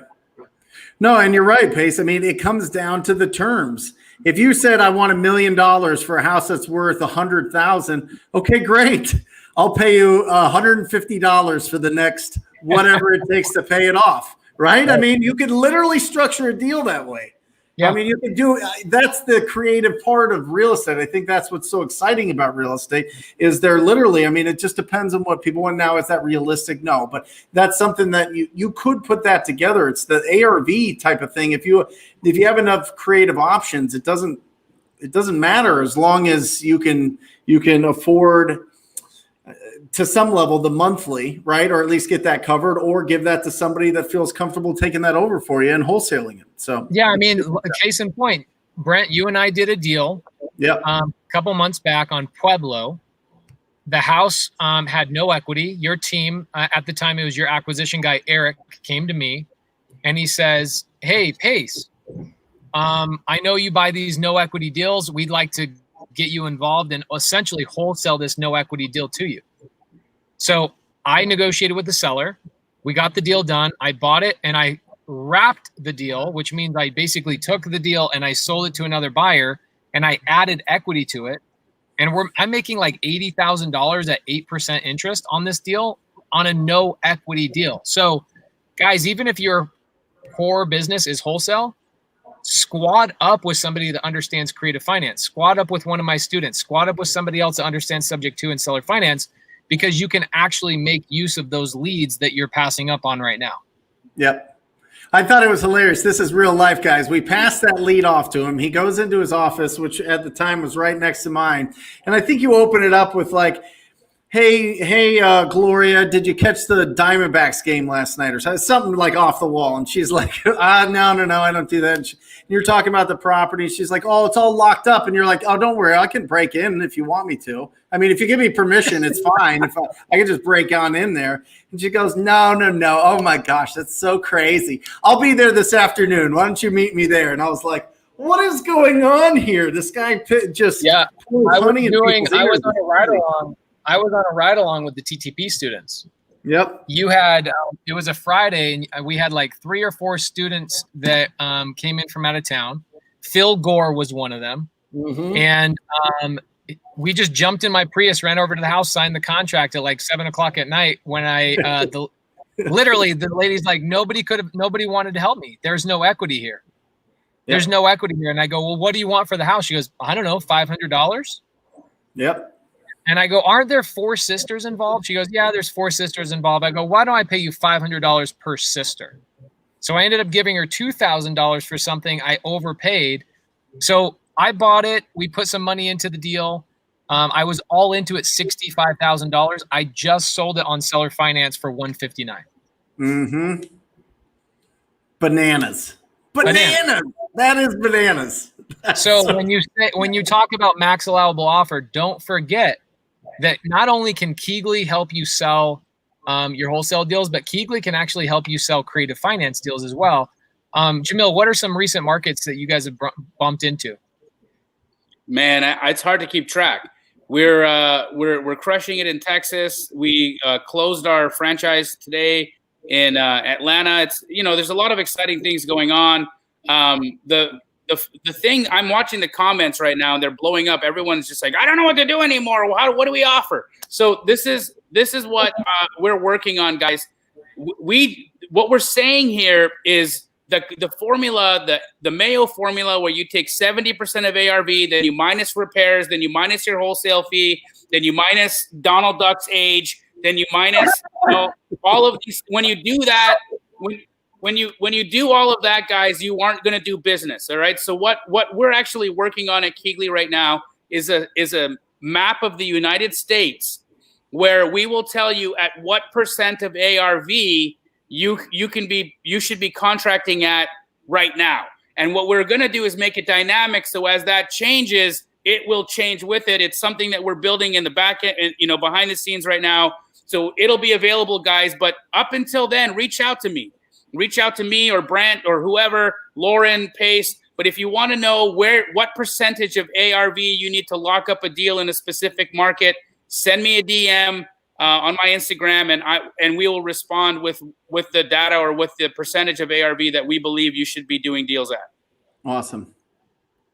I typically tell people the thing that dictates the price on a house is the buyer's willingness to pay that price. That is what dictates the price. So a lot of times I understand the creative finance side, but when I don't understand certain things like wholesale, right? When I'm going into a new market, and even my students, they're like, hey, I'm in this market. I've got this deal. I need to sell. I'm like, have you called Keegly yet? And they're like, no. I'm like, well, then what are you doing? Like that's step one. Like these guys understand what buyers are paying in that market.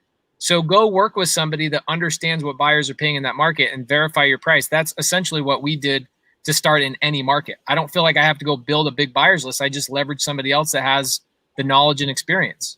Yep. Yeah, when you went into Orlando, I remember Pace just hit us up and said, hey, guys, we're going to start in Orlando. What's our numbers out there? And boom, boom, boom. That month you did what, 45K in assignments in Orlando, and right out the gate. I mean, that's how you do it. I love that. You sold them all. Thank you, bro. Thank you. I love it. students, by the way, connected with a guy at Keegley in Florida after fun. after I think. Yeah. I love it. I love it. Collaborations. It is. You know what, guys? This is a collaborative business. As you guys can see, the more friendly you are with people within the industry, this whole, the competitive nature of the way that people were educating 5 years ago is out the window. It doesn't work anymore. This isn't a stab at people in the back, go and crush people, and we aren't that energy. That energy no longer serves anyone. We are individuals who work as a group.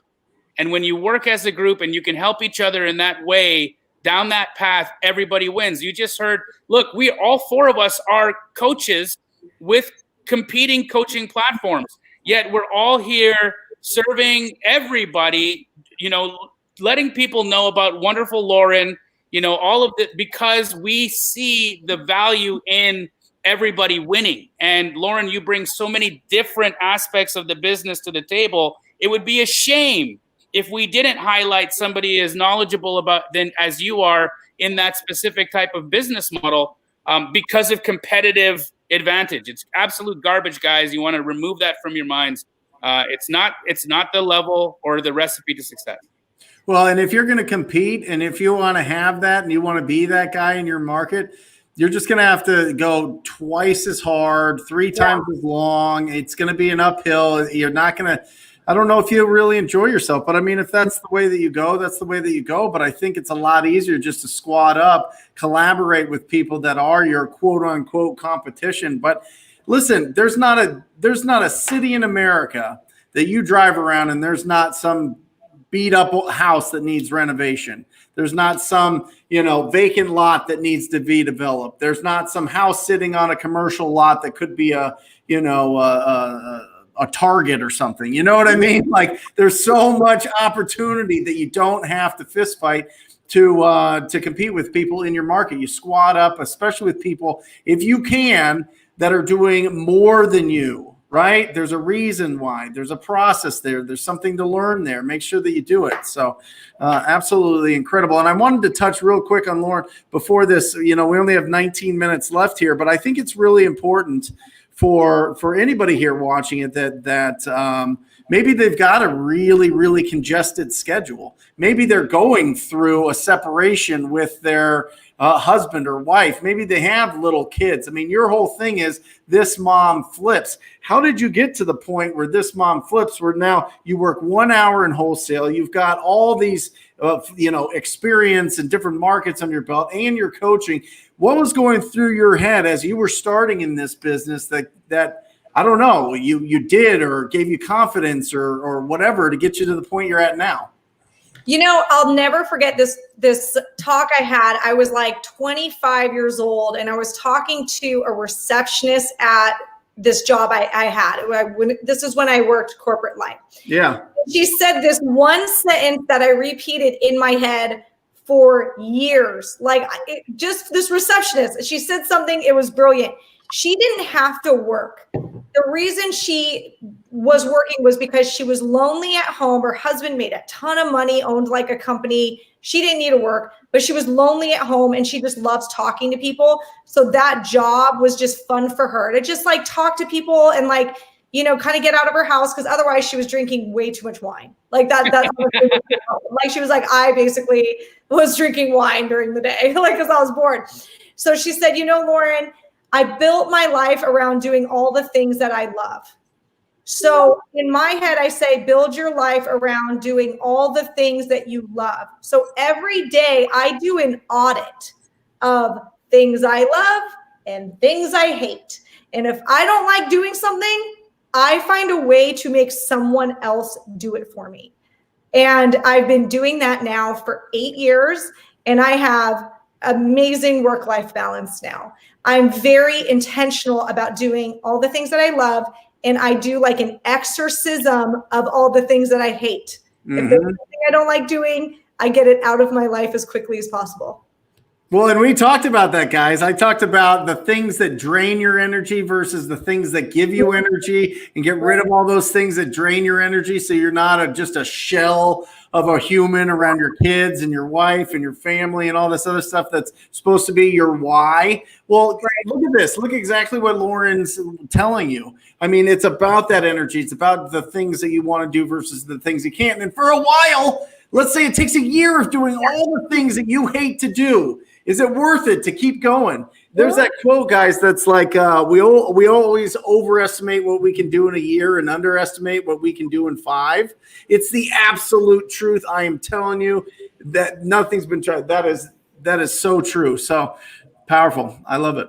Pace, we've had a couple of questions here where people are wanting to know from you with respect to terms when you're paying over ARV or you're paying retail or even, more than retail. What are some specific terms that you suggest people put on a deal when they're going to be overpaying?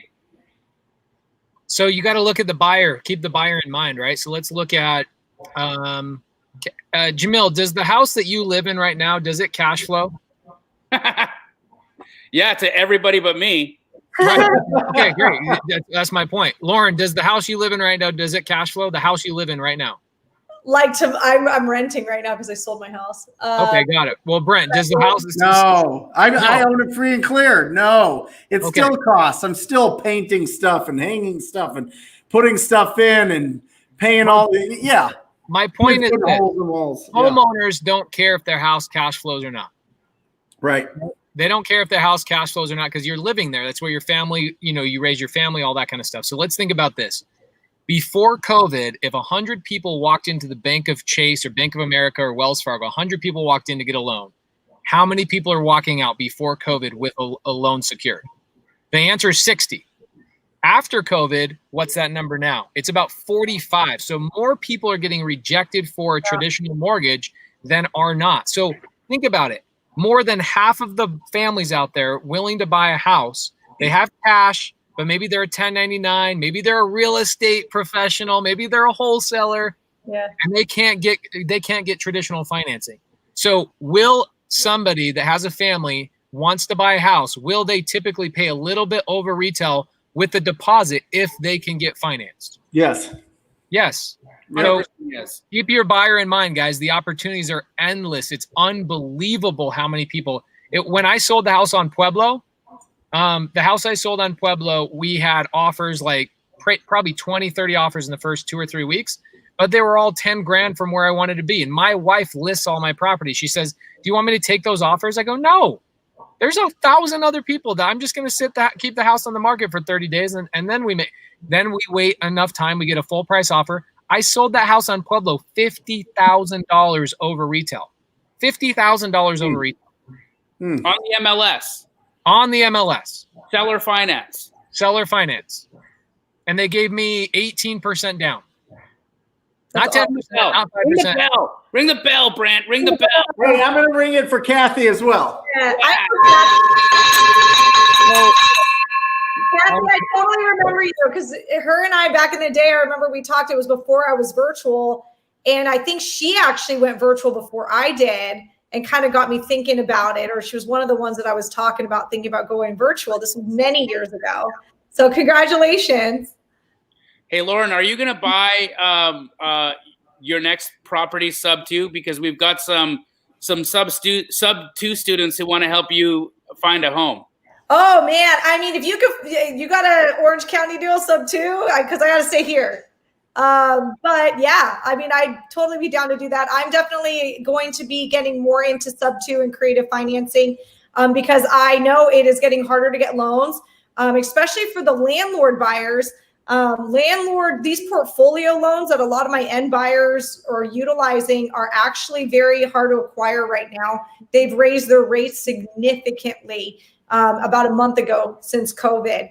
So I think that this is it's going to create more opportunities where sellers are now going to be willing to sell their home on terms due to that people can't really get loans right now.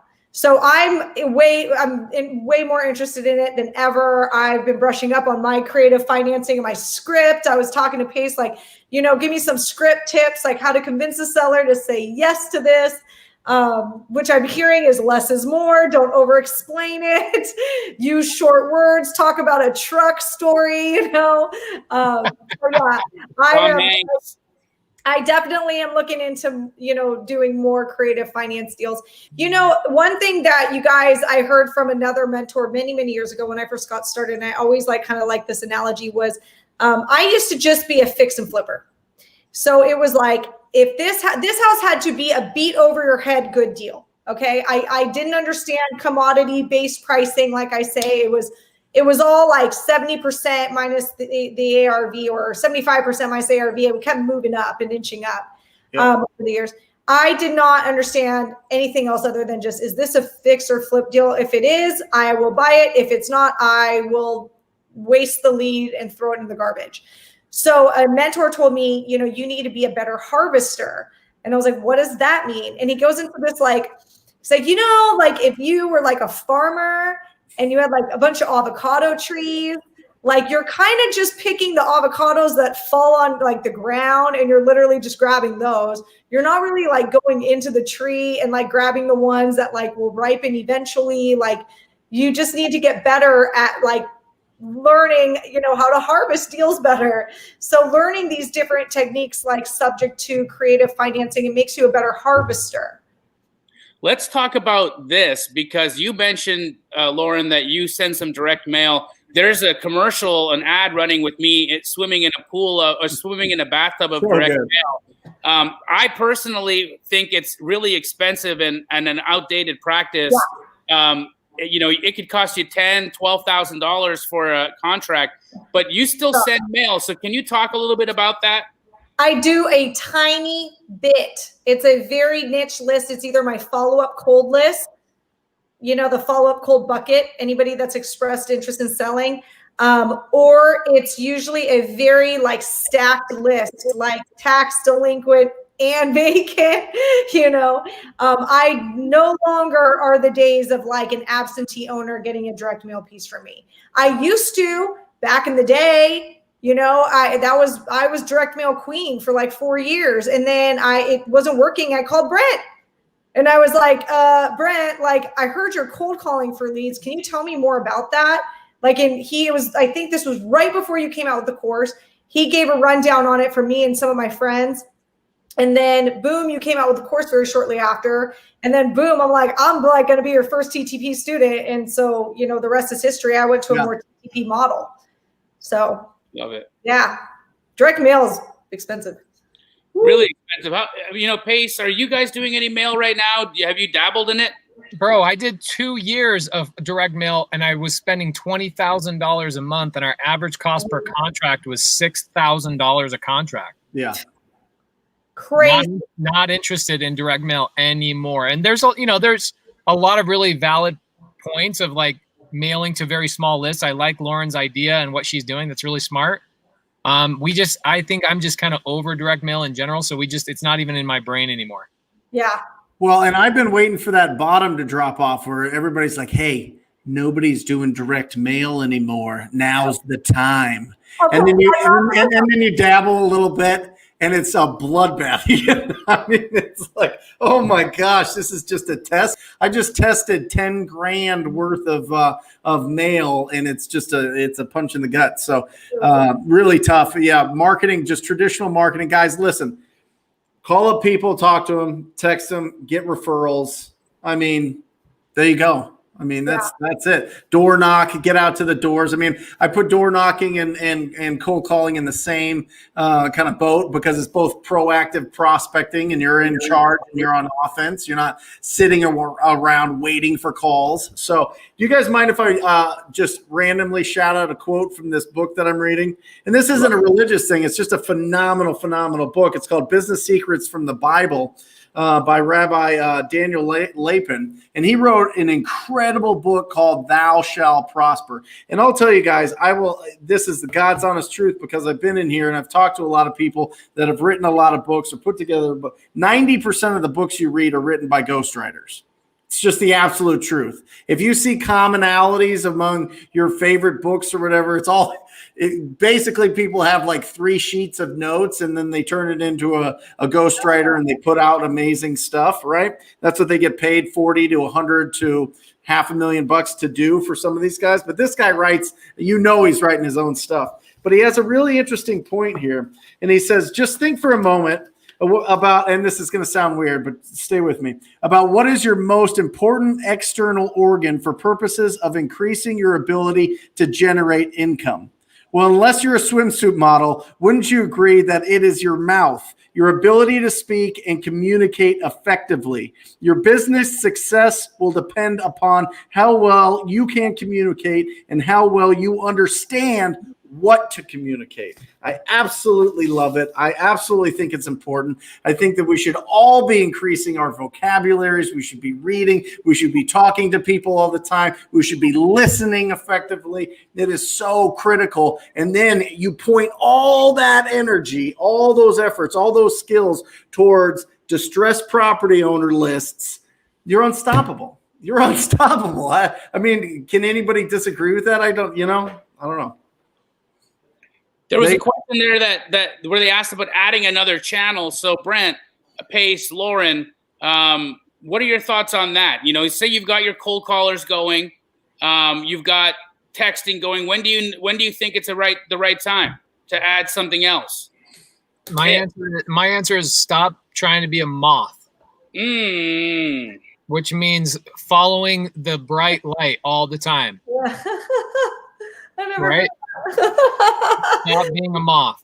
Yeah. And what I found is, like Lauren said, she said, when you go virtual, it takes about 6 months. So I would focus on, texting, calling, and maybe RVM, which are the least expensive, highest broadcast, best conversion rates. That's industry standard. And I would focus on that for 6 months and then build upon it.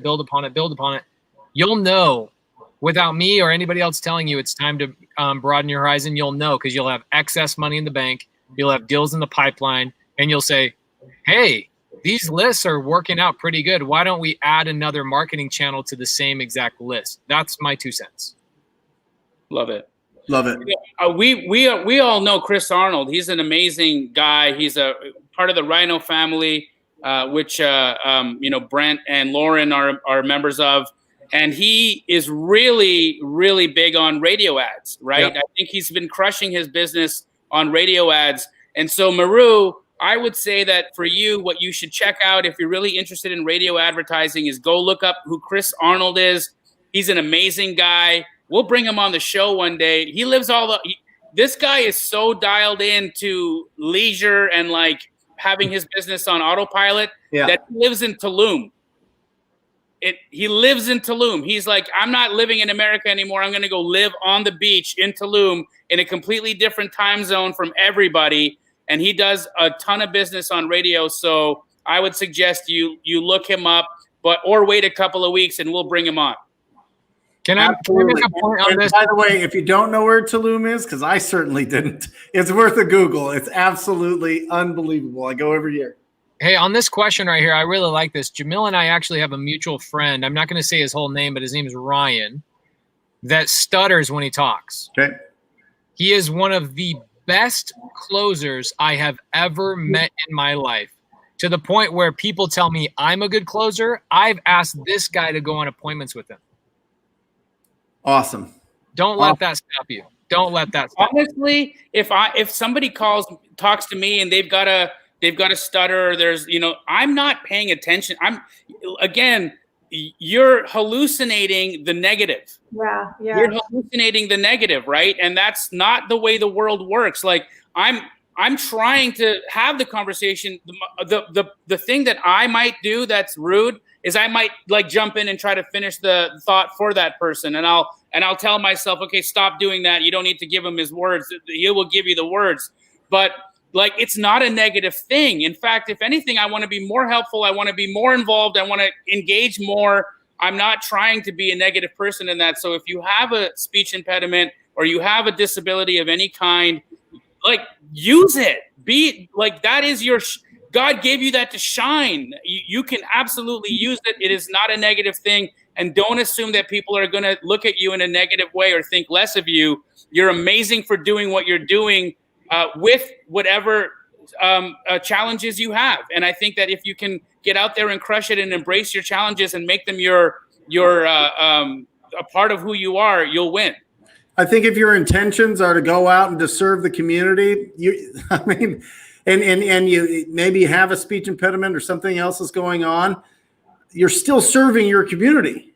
Like, it's not, it's not like some 1940s movie where they're going to, like, a pack of young kids are going to beat you up or something. You know what I mean? Like, this is 2020. Like, you've got it. Just go out, serve the community. You've got this. Final thought here, just for this, guys, because squatting up is the theme of Wholesale Hotline, and I would love for everybody to answer this question, but I think we should start with Pace, because Pace obviously lives this. Nader asked, if I'm a visionary, how do I go about finding my implementer or my integrator?